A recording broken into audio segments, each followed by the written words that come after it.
Yo,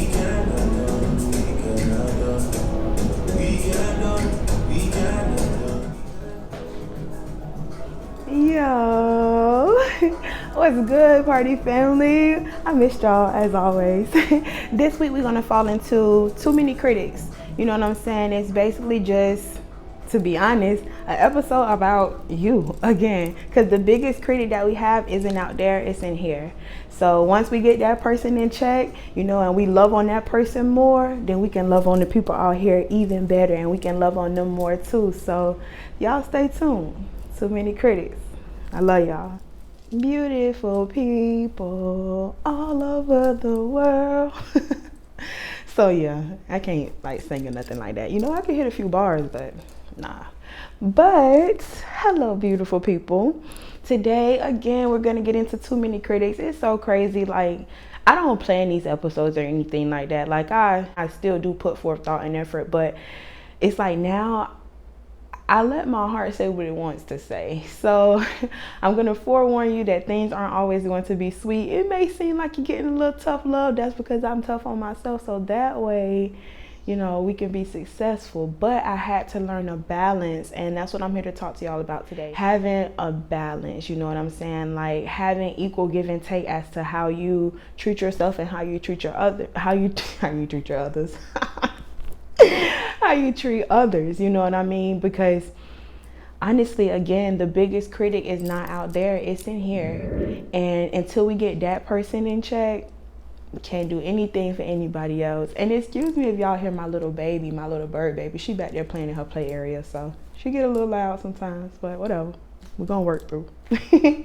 But honestly, I don't want it to seem as if oh, I'm perfect and I have things figured out. That's something that I've never, not just here, but in the world in general, I've never wanted to be a person who gives off this persona oh, I already know all the answers. So, you know what I'm saying? But regardless to how much I've tried not to, I still found that it comes off like that way sometimes. Not to everybody, but you still get people where it does. And it's okay, well, what more can I do, which is where my mind goes to. But I had to later learn it's not always me. You know what I'm saying? It's not always them. Sometimes circumstances they're poor naturally because we've had to endure so much as people. We don't necessarily know how to take in love sometimes. We don't necessarily know how to take in respect and appreciation that's just given without us having to earn it, we feel. So sometimes situations can just occur off of just negativity that's occurring, honestly, that's steadily occurring. And you find that you get to a point to where you beat yourself up first, though. It's I'm gonna get on myself because I have to be the problem. At least that's how I am. It's always me. I'm always finding out how I was the issue or how I could have done something different, even in a situation where people do things to me or someone's done something to me. You know what I mean? So I'm having to learn that I am my biggest critic, and half the things that I say to myself, I wouldn't say to any other 28-year-old girl. I wouldn't say to a 28-year-old girl, you are so stupid. Why would you do something so stupid? I just wouldn't blurt that out. But honestly, I say it to myself constantly. I say things of that nature to myself a lot.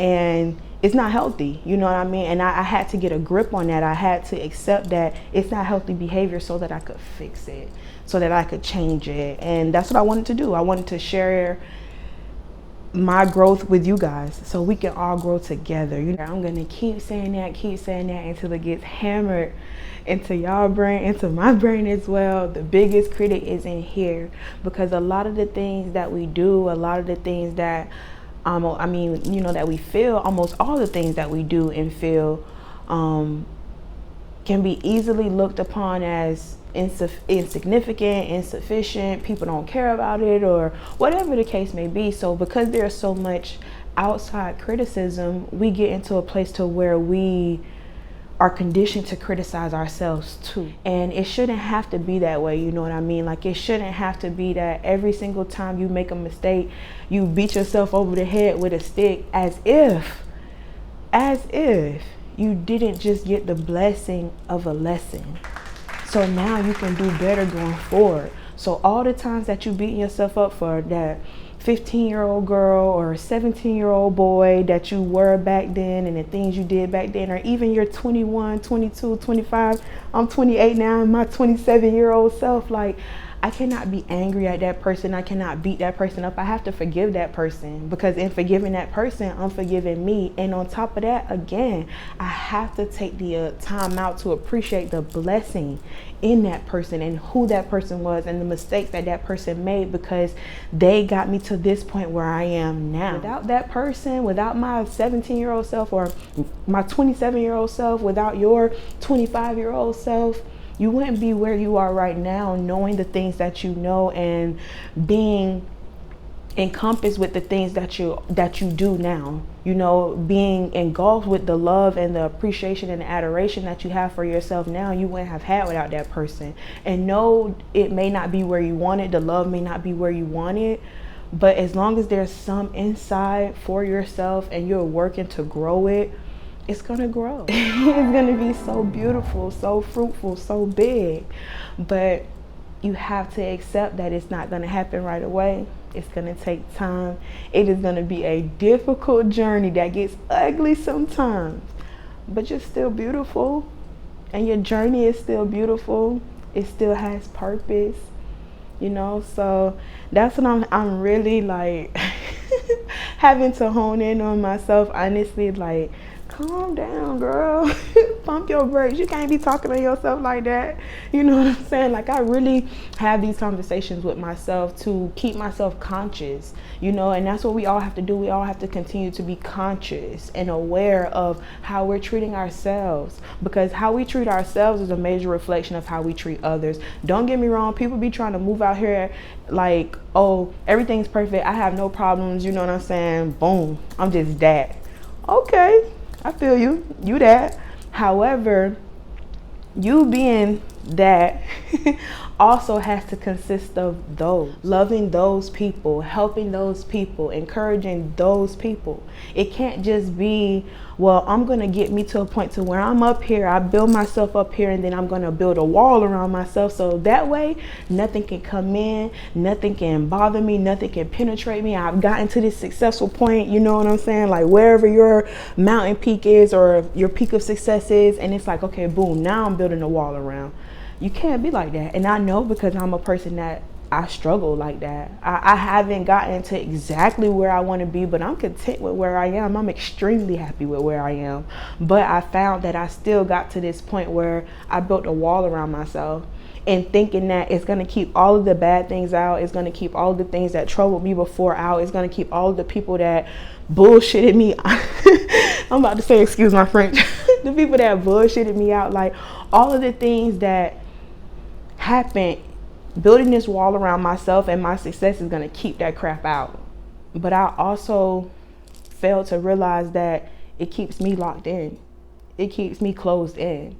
And the last thing that I want to be is closed in, because I can't get knowledge. I can't get the help that I need when I need it. I'll never learn how to treat people the right way and love myself the right way.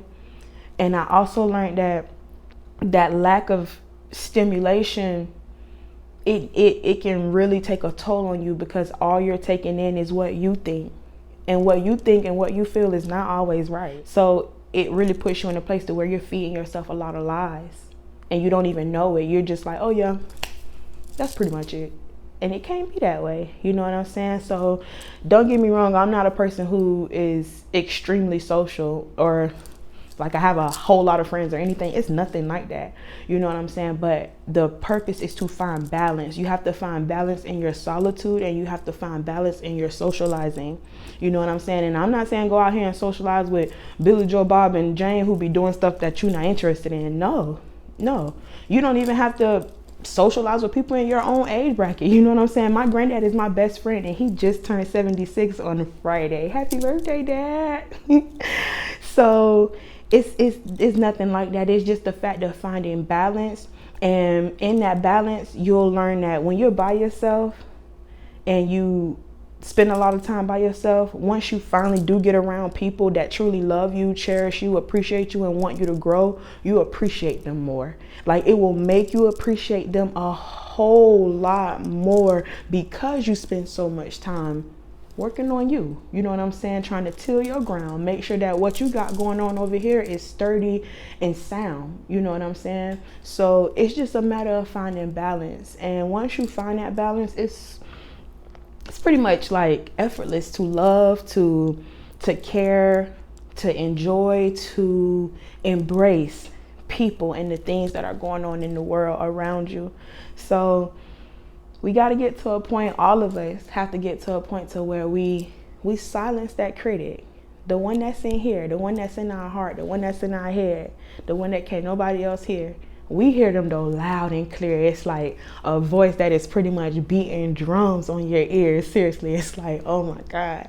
But we have to get to a point to where we dial that person back, so the authentic versions of ourselves can now be born, and they can move forward and they can be fruitful. You know what I'm saying? Because honestly, our God intends for us to be authentic. He didn't make us to be fake. Come on now. Y'all know how I rock about my boy. He ain't never gonna do nothing that's gonna put us in a crazy situation to where we can't be what he made us to be. It be us that put us in those situations. So once you start to realize it's me and not him, then you can separate, okay, I need to change this, I need to change that, I need to work on this, I need to work on that. But I'm not beating myself down for the fact that I don't know how to. And I'm not closing myself off for the fact that I don't want anybody else to hurt me anymore. You know what I'm saying? So it'll come. It comes with time, it comes with work, it comes with effort. But we all have to work on it. We all have to work on it so the collective can get stronger. Because the stronger the collective gets, the more powerful we are to do a lot of big things. You know what I'm saying? So let's share the power, share the wealth, share the love, share the knowledge. You know what I'm saying? And most importantly, share yourself. Share the most authentic version of yourself.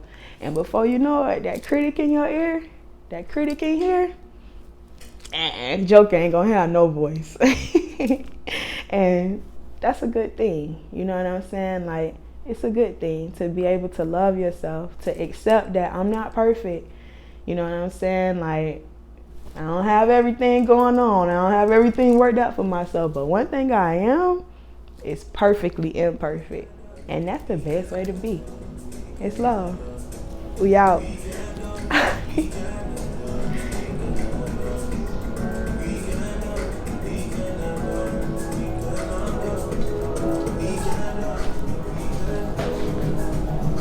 Yeah.